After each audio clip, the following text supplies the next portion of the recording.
নিয়ে এসে খাই। রেডি করে মায়াবুড়ি এসব কি? ও মা বলি না তোরা আসাদ দেব ও মায়াবতী, মায়াবতী ওমা এসব কি করছো মায়াবতী? আরে কি পান্তা ভাত? মানুষ খায় পহেলা বৈশাখের দিনে ইলিশ দিয়া, পান্তা ভাত দিয়া। আর আমার মায়াবতী কি হচ্ছে? মায়াবতী, আমার মায়াবতী কি হচ্ছে যে দেখছেনই তো, এগুলো আমি তো দিয়া। কইছিলাম ইলিশ মাছের কথা, তুমি তো বলে তুমি খাও না, থাক আমিও খাবো না, কইছিলাম না? ঠিক আছে তুমি না খেলে আমি একলা একলা কি গাদার মতো ইলিশ খাবো? ভয়া ভয়া চলবো। ওই গাদার মতো ইলিশ খাবো? কে মানে খাওয়া যায় না? একা একা খাওয়া যায়? তুমি এক ঘরে দুজন মানুষ, তুমি খাবে না আমি খাবো, এটা হইলো? গরু মাংসটা আনছি, এটা কি করবা? এটা তো পান্তা খাইলে তো তাও ভালো লাগতো না। গরু মাংস এত কিছুর আয়োজন করে দিছে, তা হচ্ছে না? এটা হচ্ছে ঠিক আছে, কিন্তু গরু মাংস যে কান্না করবে আমি, ওরা তো নিয়ত করে আনছিলাম যে পয়লা বৈশাখের দিন খাবো। তো ওরাও খাবা? কোন খাবো? খাবা দুপুরবেলা খাবা? দুপুরবেলা খাবো? ঠিক আছে মেনে নিলাম। তাহলে কি নিয়ে আসো খাই তাহলে। হয় তো রেডি করে।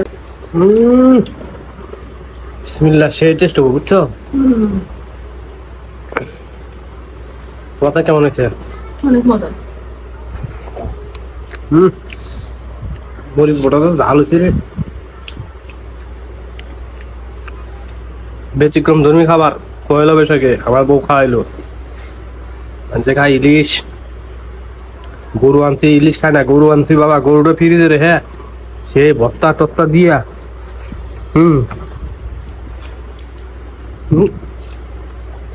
প্রথম ভাবছিলাম যে মজা লাগবে না, কিন্তু না, সিরিয়াসলি মজা লাগতেছে। তোমার কেন মনে হয়েছে মজা লাগবে না? শুনি কে জানি না কেন মনে হয়েছে, কিন্তু মনে হয়েছে যে বছর প্রথম পান্না খেলাম তো, সেই হিসাবে ভাবছিলাম যে হয়তো স্বাদ লাগবে না। কিন্তু অনেক স্বাদ লাগবে। আসলে অনেক স্বাদ লাগবে, আসলে সুন্দর হয়েছে।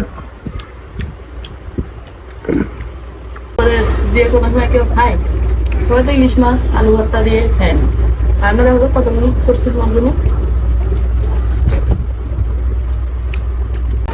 কি শাক? আচ্ছা কিন্তু পাট পাট লাগতেছে।